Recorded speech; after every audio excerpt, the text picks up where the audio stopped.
Life in prison as a Muslim quite simply means that you are no longer in prison. Now this is going to be difficult, but it's true. Prison is a concept. What is the difference between 4 walls to keep you in or 4 walls to keep the world out so that you can have the silence to become a better person? They're the same 4 walls, it's only the way you perceive them that is different. When you look at a row of bars, there is more space than there is bar. Again, if you perceive the space and not focus on the bar, you change your perception. Okay. Now the perception for a Muslim is wherever you are is just geography.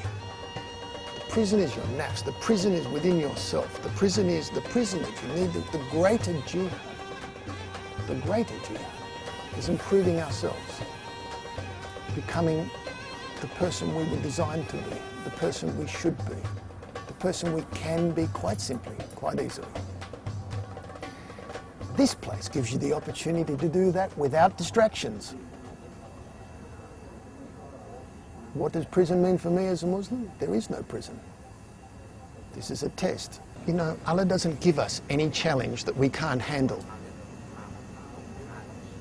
And once you realize that and you completely say, Inshallah, not just with your mouth, but you say, whatever happens, Inshallah, when you can really feel that, it gives you complete and utter freedom. There's one thing I'd like to say is that my life before was continually unhappy, and I always had a hole in my soul, a hole in my heart that couldn't be filled. And now, for the first time in my life, there is no emptiness. I've now become a person who I consider to be a good friend to other people. Now that's just my opinion. And that's always dangerous to have your own opinion about these things, but I've learnt what being a friend means because I've been shown proper friendship from my Muslim brothers. I've learnt what honour means. I've learnt the power of honesty. I've learnt the absolute necessity of sincerity. Don't do it if you're not sincere. I've learnt what it means to be a man, to have character. And the obtaining of character is the roof of Islam. They talk about the 5 pillars of Islam. The character of the Muslim is the roof on top of those 5 pillars. That is what we are supposed, I think, and forgive me if I'm wrong, but may Allah forgive me if I'm wrong. But I think what we're supposed to learn is that these pillars are holding up what? They are holding up the character of the Muslim performing them.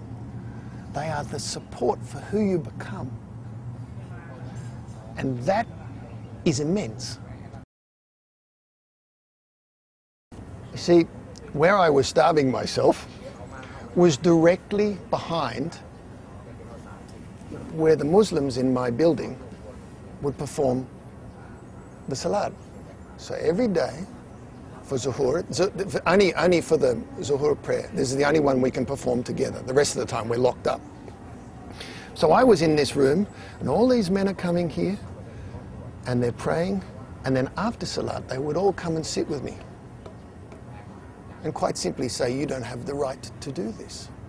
What you are doing, we understand, but you do not have the right to do this. And one man in particular, who I adore with all of my heart, Mr. Habibullah, he's from Pakistan. He used to come to me every day and bring something to eat. It didn't matter that I wouldn't eat it, he needed to bring it.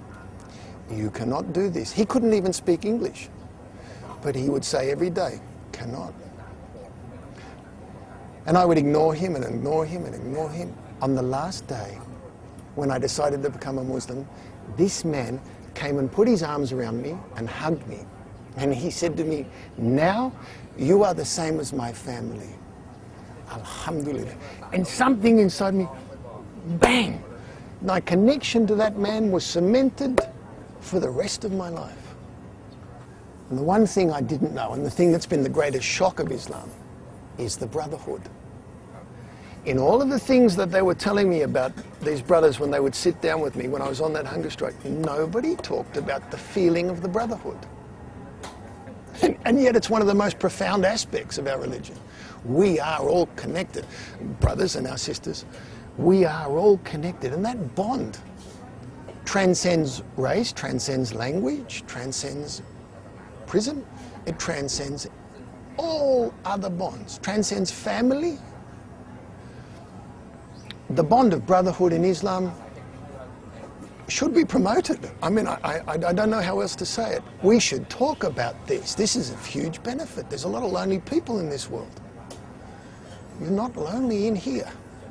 You're not lonely as part of this religion. If you are, you're not following it properly. I'm sorry, it's that simple. I can't envisage, I can't imagine a lonely Muslim. Doesn't work. Doesn't work. Alhamdulillah.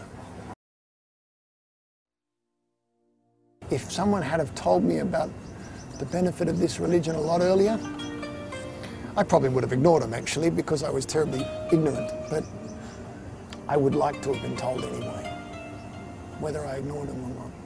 So dawah, spreading the word, it's very important. I don't think we do it enough. I've never been visited by a Muslim person, except you. No one's ever... And word does get out because we are a brotherhood. People do know. They do know we're here in this prison, but they don't come to visit. My visit day is Thursday. Mitchell Blake, Building 5. Come and say hello.